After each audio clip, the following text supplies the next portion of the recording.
Pernahkah kamu berpikir, uang itu sebenarnya apa sih? Dulu, uang itu representasi dari sesuatu yang nyata, seperti emas, atau setidaknya barang dan jasa yang bisa kita beli. Tapi, sekarang pernahkah kamu merasa kalau dunia keuangan itu seperti permainan kasino raksasa yang aturannya rumit banget dan hanya dimengerti segelintir orang? Nah, fenomena inilah yang dibahas oleh seorang filsuf Prancis bernama Jean Baudrillard dalam bukunya yang terkenal, Simulacra and Simulation, dengan konsep yang disebut hiperrealitas. Selamat datang di channel kami. Hari ini kita akan membongkar sisi gelap dari sistem keuangan modern dan bagaimana kita semua terjebak dalam sebuah simulasi raksasa. Baudrillard bilang, kita hidup di zaman di mana salinan atau simulasi dari sesuatu telah menggantikan yang asli. Yang palsu terasa lebih nyata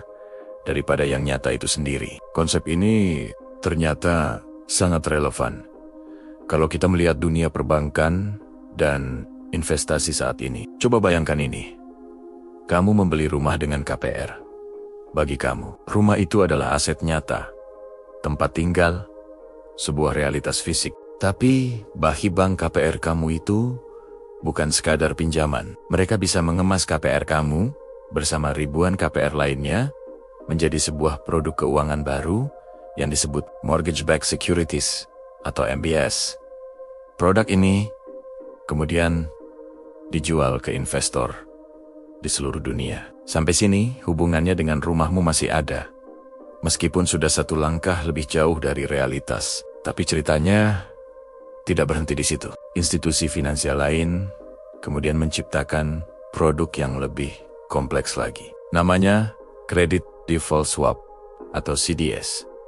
Ini pada dasarnya adalah polis asuransi yang melindungi pembeli MBS jika pemilik rumah gagal bayar. Tapi yang gila adalah orang yang tidak punya MBS pun bisa membeli CDS ini. Artinya mereka bisa bertaruh bahwa kamu akan gagal membayar cicilan rumahmu. Jika kamu benar-benar gagal, mereka untung besar.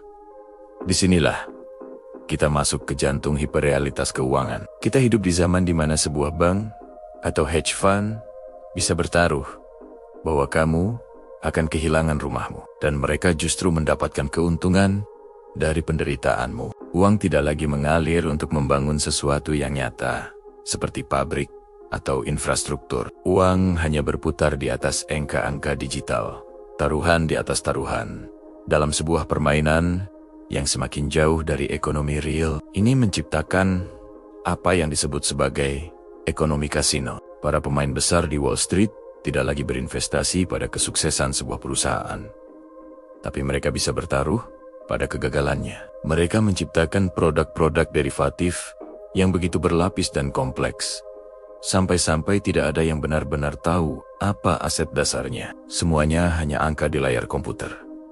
Sebuah simulasi dari nilai yang bahkan mungkin tidak pernah ada. Menurut Baudrillard, ini adalah tahap akhir dari simulasi, di mana tanda atau simbol tidak lagi memiliki hubungan sama sekali dengan realitas apapun. Uang dan nilai di pasar keuangan menjadi simulakrum murni. Mereka adalah salinan tanpa asli.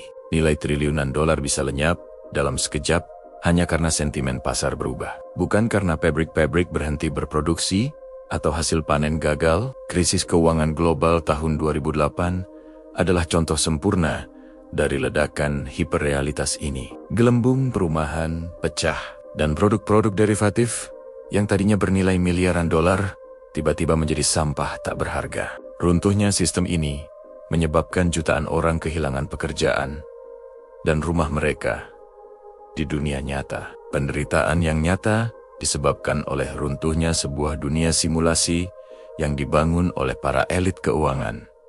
Jadi, apa artinya ini bagi kita? Kita perlu sadar bahwa sistem perbankan dan keuangan saat ini telah banyak terlepas dari realitas produksi. Ekonomi global telah berubah menjadi semacam skema Ponzi raksasa, di mana nilai terus diciptakan dari udara kosong, dan semuanya hanya menunggu waktu untuk meledak lagi. Ketika keuntungan bisa didapat dari kehancuran orang lain, fondasi moral dari sistem ekonomi itu sendiri patut dipertanyakan. Ini bukan berarti semua investasi itu buruk, atau semua bank itu jahat. Tapi, penting bagi kita untuk memahami mekanisme tersembunyi ini. Kita perlu lebih kritis terhadap kemana uang kita pergi dan sistem seperti apa yang kita dukung. Mungkin sudah saatnya kita menuntut sistem keuangan yang kembali melayani ekonomi real, yang berinvestasi pada inovasi, produksi, dan kesejahteraan manusia, bukan hanya pada permainan angka di kasino global. Jean Baudrillard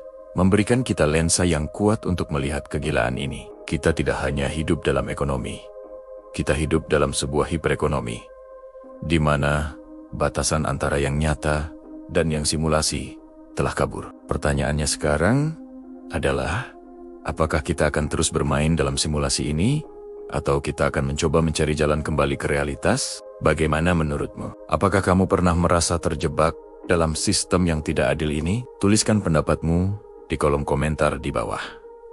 Mari kita diskusikan bersama. Jangan lupa untuk like video ini jika kamu merasa mendapatkan wawasan baru, dan subscribe ke channel kami agar tidak ketinggalan pembahasan menarik lainnya. Terima kasih sudah menonton.